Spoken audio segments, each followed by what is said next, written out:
በስመ አብ ወወልድ ወመንፈስ ቅዱስ አሐዱ አምላክ አሜን።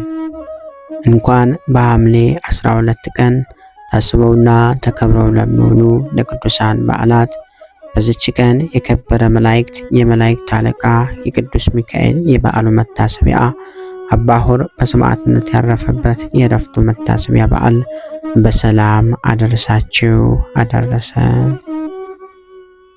የመላእክት አለቃ ቅዱስ ሚካኤል። ሐምሌ 12 በዚች ቀን የከበረ መላእክት የመላእክት አለቃ የቅዱስ ሚካኤል የበዓሉ መታሰቢያ ነው። በዚች ቀን የፋርስ ንጉሥ ወደሆነ ወደ ሰናክሬም ሰራዊት እግዚአብሔር ላከው። ሰናክሬም ሰራዊትም 185,000 አርበኞች ወንዶችን ገደለ። ይህም እንዲህ ነው። ሰናክሬም ኢየሩሳሌምን በከበባት ጊዜ ሕዝቅያስንና ፈጣሪውን እግዚአብሔርን እየዘለፈ ወደ ሕዝቅያስ መልእክተኞቹን ላከ። እንዲህም አለ፣ እግዚአብሔር ያድናችኋል እያለ ሕዝቅያስ እያሳታችሁ ከእጄ የሚያድናችሁ ማን ነው እያለ። የይሁዳ ንጉሥ ሕዝቅያስም እጅግ አዘነ።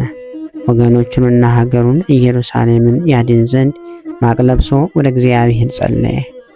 እግዚአብሔርም ልመናውን ተቀብሎ ወደ ፋርስ ንጉሥ ወደ ሰናክሬም ሰራዊትን የመላእክት አለቃ ቅዱስ ሚካኤልን ላከለት። ድንቅ ሥራንም ሰርቶ ኢየሩሳሌምንና የይሁዳን ሰዎች ሁሉ አዳናቸው። ስለዚህም የከበረ መላእክት የመላእክት አለቃ የቅዱስ ሚካኤልን በዓል መታሰቢያ በዚች ቀን እናደርግ ዘንድ የቤተ ክርስቲያን መምህራን አዘዙን።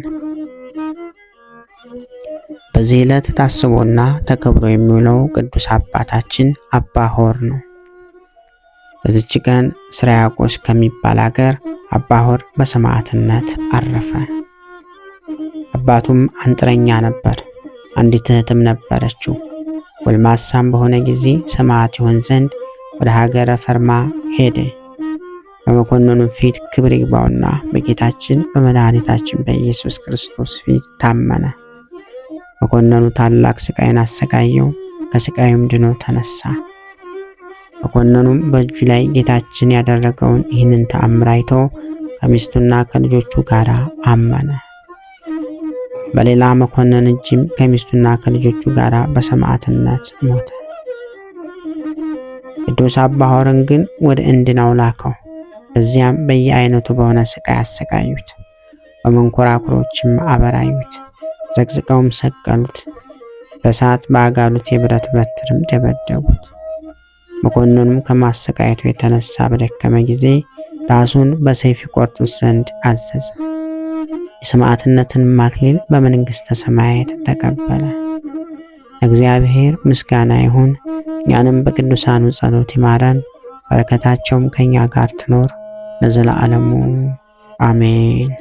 ክብር ምስጋና ይሁን አንድ አምላክ ለሚሆን ለአብ ለወልድ ለመንፈስ ቅዱስ ስም እስከ ዘላለሙ አሜን። ወስብሐት ለእግዚአብሔር ወለወላዲቱ ድንግል ወለመስቀሉ ክቡር። ይቆየን።